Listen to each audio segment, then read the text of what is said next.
Welcome back to MathSpark. In this video, we're going to talk a little bit about active studying.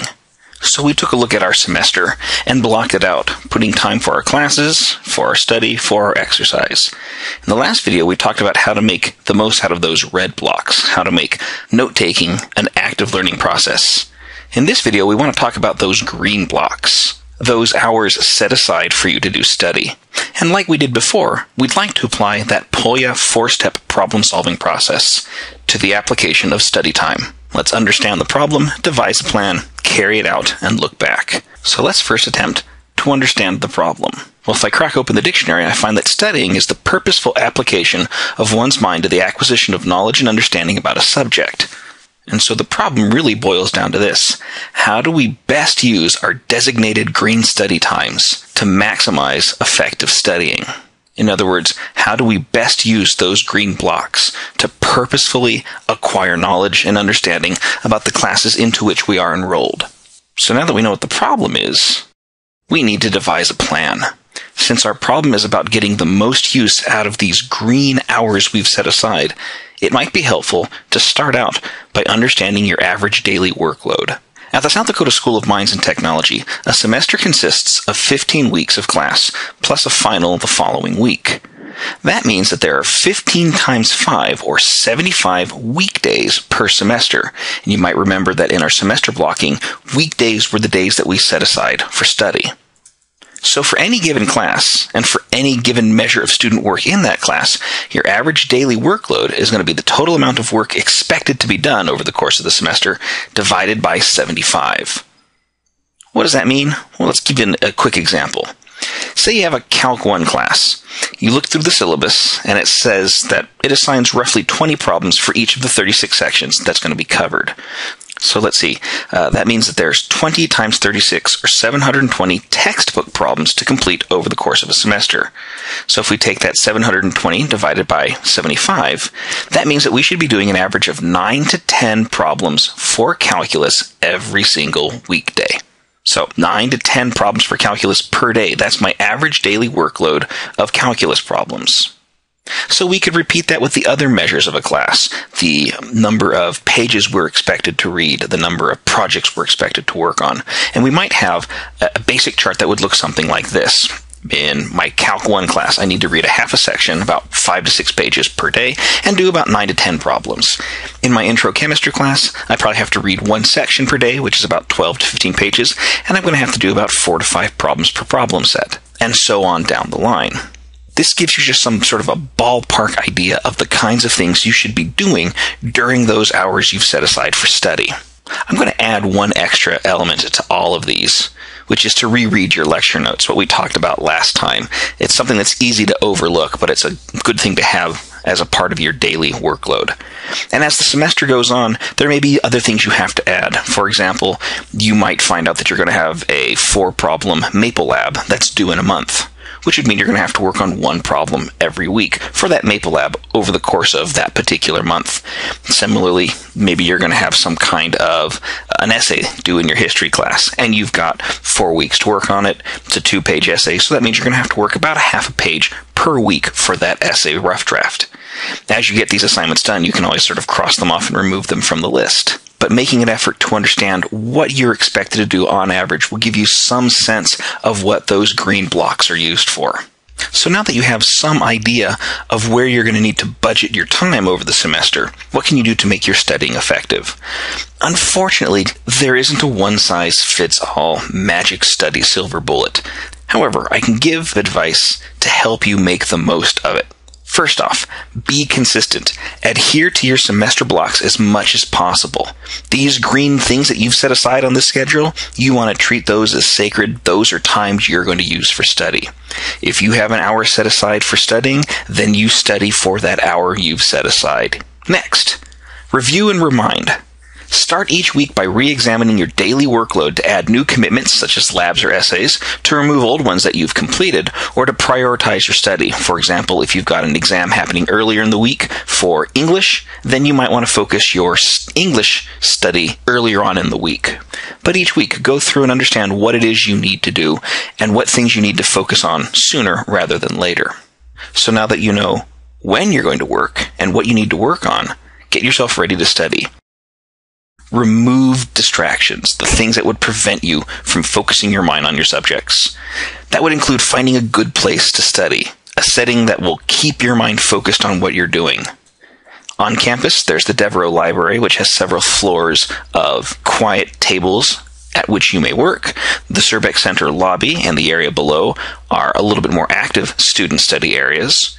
Most departments also have a common room or a study room or a library where students specifically for classes in that major will work.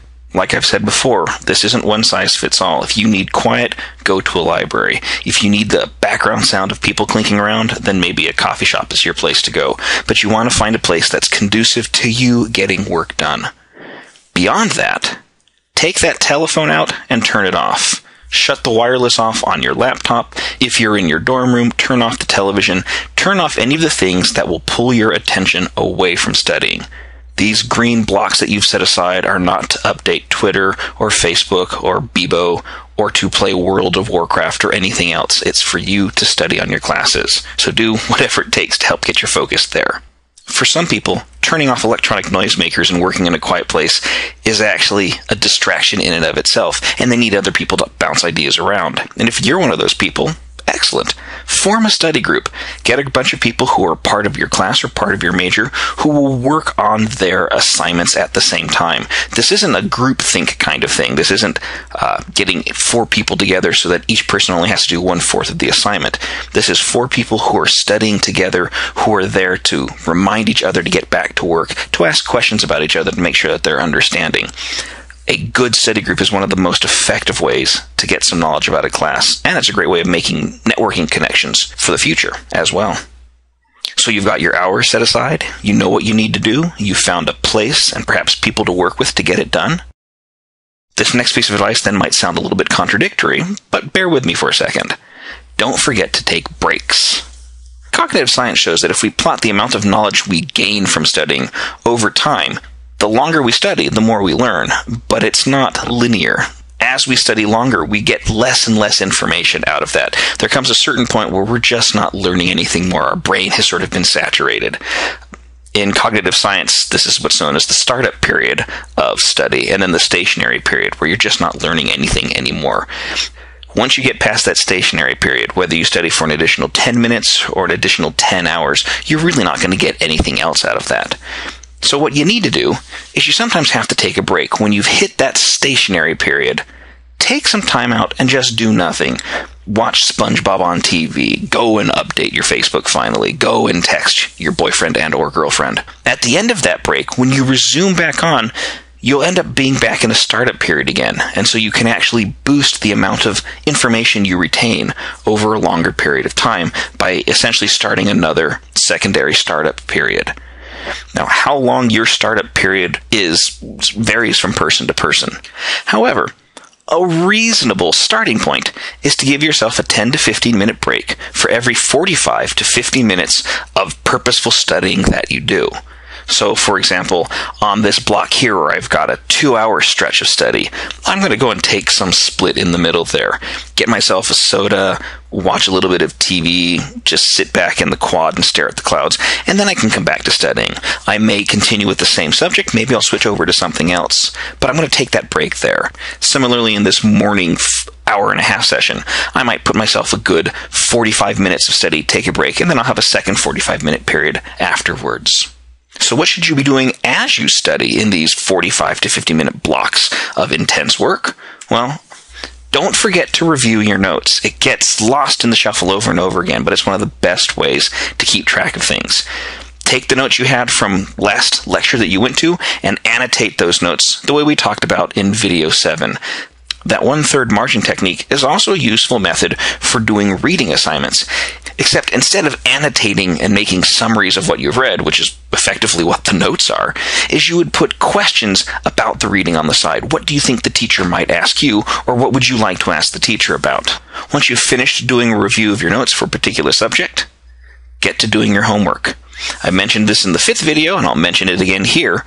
Get a separate 3-ring binder for your homework. Use that POIA process.